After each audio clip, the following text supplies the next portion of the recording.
Shalom, saudaraku, berjumpa kembali dengan Pendeta Immanuel Adam dalam Sapaan Gembala. Hari ini kita akan merenungkan tentang kemurahan hati. Sebelumnya mari kita berdoa, kita mohon pertolongan Tuhan. Bapa di sorga, kami bersyukur hari ini Tuhan berikan kami kehidupan dan mampukan kami saat ini untuk boleh memahami firman-Mu. Karena firman-Mu akan memperlengkapi kami untuk mampu menjalani hari-hari kami di dalam Tuhan dan seperti yang Tuhan kehendaki. Terima kasih Bapa, kami siap merenungkan firman-Mu. Dalam nama Tuhan Yesus kami berdoa. Amin.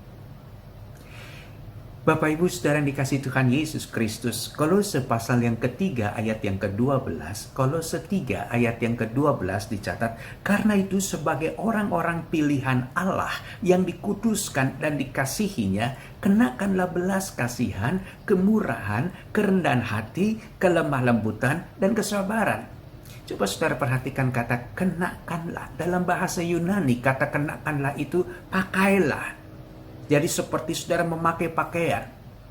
Pagi hari sebelum saudara berangkat ke tempat pekerjaan saudara, ke tempat usaha saudara, atau aktivitas saudara, saudara akan pikirkan, saudara akan menampilkan diri dengan baju yang seperti apa.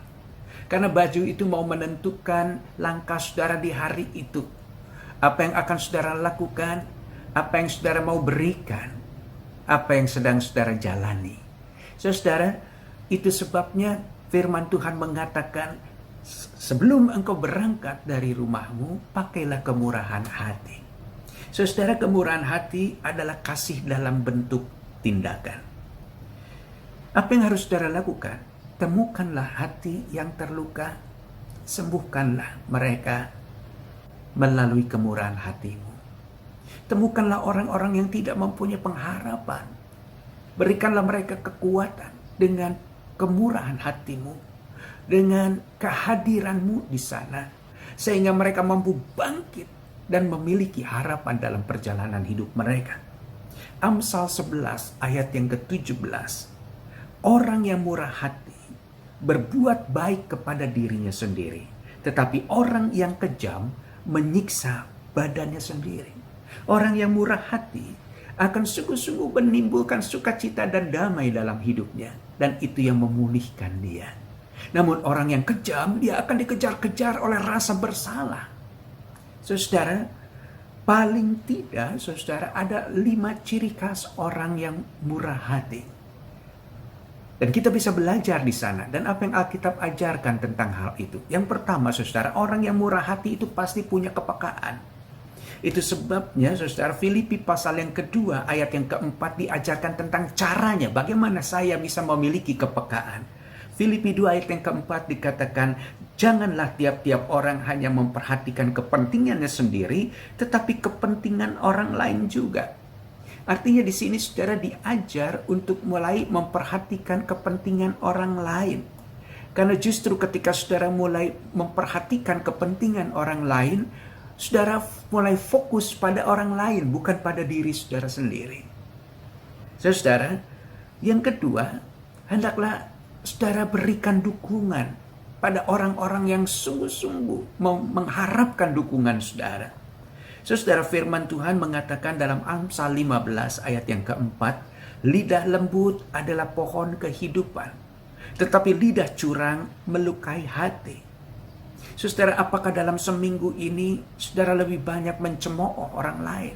Apakah dalam seminggu ini saudara lebih banyak menyakiti hati orang lain?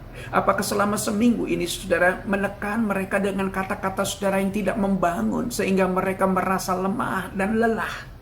Saudara yang dikasihi Tuhan Yesus Kristus, apakah selama seminggu ini engkau memberikan dukungan kepada pasangan hidupmu, mendoakan mereka? Atau malah engkau mulai melecehkan mereka dan engkau mengatakan dasar engkau orang yang tidak berguna dan seterusnya dan seterusnya.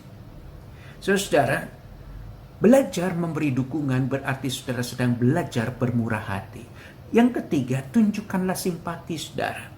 Saudara, cara bermurah hati seperti ini dicatat di dalam Roma 12 ayat yang ke-15. Roma 12 ayat 15 dikatakan, bersukacitalah dengan orang yang bersukacita dan menangislah dengan orang yang menangis. Artinya, saudara mulai menyadari posisi orang lain yang sedang bergumul saat itu. Kalau saudara seperti mereka, saudara berada dalam situasi seperti itu, apa yang saudara butuhkan?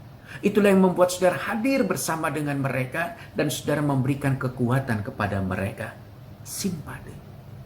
Saudara, yang keempat, jujur dan berterus terang. Orang yang bermurah hati adalah orang yang jujur dan terus terang. Saudara, Amsal pasal 27 ayat yang ke-6 dicatat di sana, seorang kawan memukul dengan maksud baik, tetapi seorang lawan mencium secara berlimpah-limpah. Seorang anak Tuhan akan mengatakan, kamu harus begini, kamu nggak bisa begitu, hidupmu akan merana nanti. Jangan kamu mengacaukan hidupmu dengan persoalan ini. Keluar dari situasi ini, kembali pada Tuhan. Walaupun kata-katamu saat itu terdengar pedas, namun engkau sedang menyelamatkan seseorang. Yang kelima, saudara, kemurahan hati itu spontan, tidak bisa dibuat-buat. Saudara, Galatia 6 ayat yang ke-10.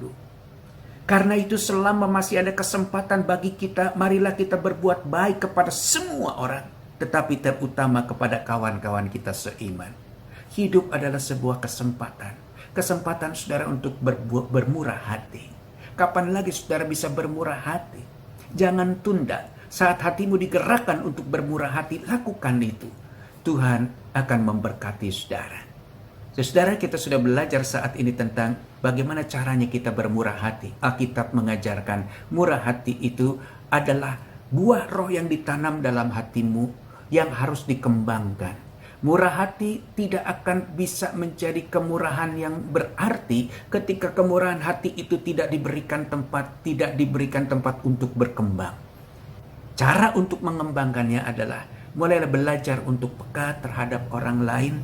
Mulailah belajar untuk memberikan dukungan, bukan menekan mereka. Dan belajarlah untuk menunjukkan simpati saudara pada mereka. Dan belajarlah untuk jujur dan berterus terang kepada orang-orang yang saat itu sedang berhadapan dengan kesulitan.